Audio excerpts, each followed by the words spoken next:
시청자 여러분 안녕하십니까? BOA 뉴스투데이 시작합니다.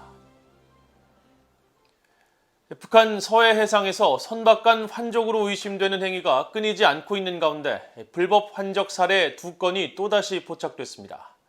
이런 가운데 대북 제재 등을 위반한 미국의 리워즈 포인트 업체는 11만 달러의 벌금 납부에 합의했습니다. 첫 소식 함지하 기자가 보도합니다. 북한 서해 일대를 촬영한 플래닛랩스의 지난 9월 29일 위성사진입니다.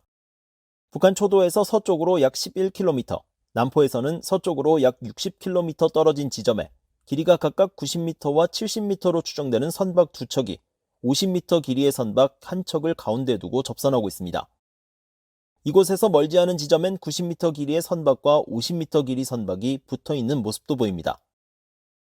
큰 선박의 적재함은 절반가량 열려있고 이 선박 주변에 작은 선박이 밀착해 있습니다. 육지에서 10km 넘게 떨어진 지점에서 포착된 이 장면은 유엔 안보리와 미국 정부가 대북 제재 회피 수단으로 지목해온 선박 간 환적의 전형적인 모습입니다. 유엔 안보리 대북제재위원회 전문가 패널은 지난 3월 공개한 연례 보고서에서 북한이 공해상이 아닌 자국 영해에서 선박 간 환적을 벌이는 신종 수법을 동원하고 있다고 밝혔습니다. 특히 이번에 선박 간 환적 의심 행위가 포착된 북한 초도 인근의 서조선만, 즉 북한 서해 일대를 새로운 환적지로 지목했습니다. BOA는 플래닛랩스의 위성사진을 분석해 지난 9월 최소 6건, 지난 4월 이후 16건의 선박 간 환적 의심 장면을 포착했는데 이번 2건을 더하면 북한 서해에서 확인된 환적 의심 사례는 9월 한 달 8건, 올해에만 18건으로 늘어납니다. 이런 가운데 미국 재무부 해외자산통제실은 30일 미국 시애틀 소재 기업 탱고카드가 미국의 대북 제재 위반 혐의를 인정하고 11만 6,048달러의 벌금을 내기로 했다고 밝혔습니다. 탱고카드는 물품을 구매한 고객들에게 리워드 포인트를 제공한 뒤 이를 선불카드로 교환해주는 회사입니다. 해외자산통제실은 탱고카드가 위치 확인 절차 부재로 쿠바와 이란, 시리아, 북한, 우크라이나 크림반도와 연계된 인터넷 프로토콜, IP 주소와 이메일을 사용하는 개인에게 최소 27,720개의 기프트카드를 전송했다고 지적했습니다. 이번 사안에 대한 벌금 최고액은 916만 8,949달러지만 탱고카드사 측이 자발적으로 위반 내역을 공개한 점 등을 참작해 11만 6,048달러의 최종 벌금액이 결정됐습니다. BOA 뉴스 함지하입니다. 국제원자력기구 IAEA가 북한의 계속되는 핵활동에 우려를 나타내고 북한의 비핵화 이행을 촉구하는 결의안을 채택했습니다. 북한이 핵확산 금지 조약 NPT에 복귀하고 국제사회의 검증 활동을 수용할 것을 촉구했습니다. 이조은 기자가 보도합니다. 국제원자력기구 IAEA는 오스트리아 빈에서 열린 제66차 총회 마지막 날인 30일 북한의 지속적인 핵활동을 규탄하면서 핵무기의 완전하고 검증 가능한 폐기를 촉구하는 결의안을 상정해 만장일치로 채택했습니다. 이번 결의안은 영변 5메가와트 원자로와 연병 원심분리기 가동, 그리고 강선단지에서의 활동 징후 등 최근 북한의 핵활동에 대한 IAEA 총회 보고서 내용을 반영했습니다. 결의안은 특히 북한이 영변 핵시설 실험용 경수로의 냉각 시스템을 다시 실험하고 경수로 인근 건물과 원심분리기 농축시설 부속 건물을 신축하는 등 새로운 움직임이 포착된 것에 주목했습니다. 또 북한이 풍계리 핵실험장 3번 갱도를 복구하고 인근에 지원 건물 여러 채를 새로 지은 징후가 포착된 것을 지적하며 북한의 이 같은 핵활동은 계속 심각한 우려를 낳고 있으며 유엔 안보리 결의를 명백히 위반하는 것으로 매우 유감스러운 일이라고 지적했습니다.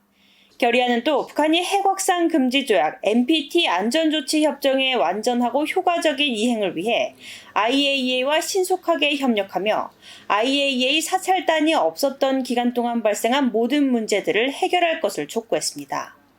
결의안 채택 후 한국 대표는 이번 결의안은 한반도의 완전한 비핵화와 외교적 노력에 대한 국제사회의 지지를 보여주는 것이라며 한국 정부는 윤석열 대통령의 담대한 구상을 통해 대북 외교적 접근을 추진하고 있다고 강조했습니다.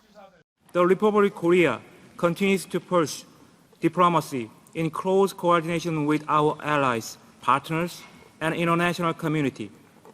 President Yoon Suk-yeol recently announced the Republic of Korea's audacious initiative, which promises corresponding political, military, and economic measures once the DPRK ceases the development of its nuclear program and embarks on a genuine and substantive denuclearization process. 호주 대표도 북한이 핵 활동을 지속하고 있다는 IAEA 사무총장의 최근 보고서는 북한에 대한 심각한 우려를 다시 한번 강조했다면서 이번 결의안 채택을 통해 북한의 행동은 결코 용납되거나 정상화될 수 없다고 밝혔습니다. 이어 국제사회는 북한의 안보리 결의 위반과 긴장고조 행위에 대해 계속 목소리를 낼 것이라는 확고한 메시지를 보냈다고 평가했습니다. 한편 전날 총회에서 북한 관련 결의안 수정을 요청했던 중국은 이날 재개된 회의에서 수정 의견을 철회했습니다. 중국 대표는 중국은 북한이 평화와 안정을 유지하고 한반도 비핵화 달성은 물론 대화를 통해 문제를 해결하는 것이 국제사회의 공동이익에 부합한다는 견해를 공유한다며 수정안 철회 의사를 표명했습니다. 그러면서 미국이 북한의 안보 우려를 해결하고 동시적 단계적 접근을 통해 광범위한 합의 촉진을 위한 효과적 역할을 하는 것이 문제 해결의 핵심이라고 주장했습니다. VOA 뉴스 이조은입니다. 유엔이 최근 잇따른 북한의 탄도미사일 발사와 관련해 북한이 안보리 결의를 무시하고 있다고 비판하며 대화 재개를 촉구했습니다.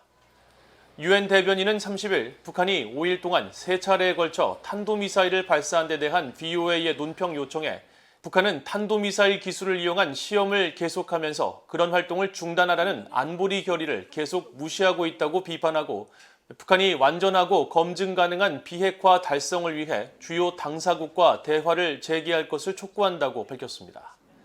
유럽연합 EU 대변인실도 이날 VOA에 EU는 북한의 반복된 탄도미사일 발사를 규탄하며 이는 유엔 안보리 결의 이행 의무에 대한 또 다른 노골적 위반이라면서 북한이 불안정한 행동을 중단하고 당사국들과 대화를 재개하며 핵과 탄도미사일 프로그램을 완전하고 검증 가능하며 되돌릴 수 없는 CVID 방식으로 포기할 것을 촉구했습니다. 영국 외교부도 북한이 유엔 안보리 결의를 위반하고 탄도미사일 추가 실험을 강행한 데 대해 깊은 우려를 표명하고 북한이 도발을 자제하고 CVID를 위한 구체적 조치를 취할 것을 촉구한다고 밝혔고 캐나다 외교부도 북한의 거듭된 미사일 시험 발사를 강력히 규탄하면서 북한의 대량 살상 무기와 탄도미사일에 대한 CVID 노력을 지지한다며 대화와 외교가 북한 주민들을 안보와 경제적 번영으로 이끌 유일한 길이라고 강조했습니다.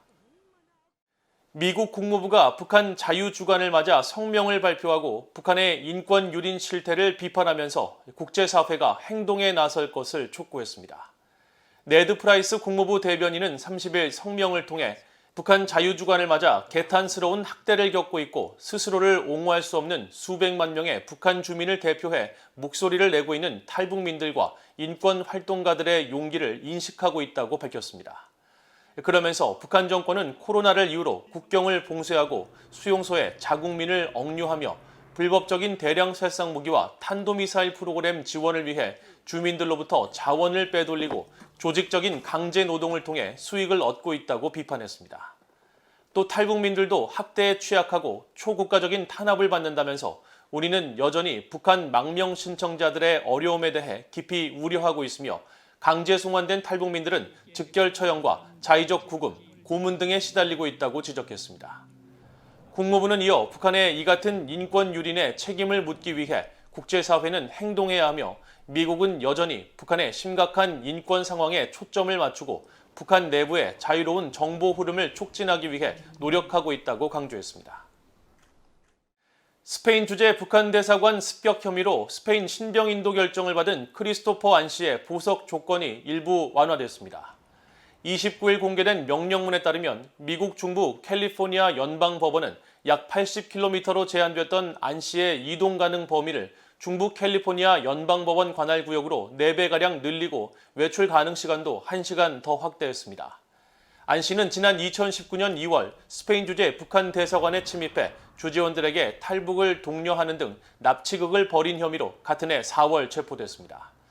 가택 연금 상태에서 재판을 받던 안 씨는 지난 5월 캘리포니아 중부 연방법원으로부터 스페인 신병 인도 결정을 받았으며 이에 반발한 안 씨 측 변호인은 연방법 집행기관인 미국 보안국에 안 씨에 대한 인신보호 청원을 냈습니다.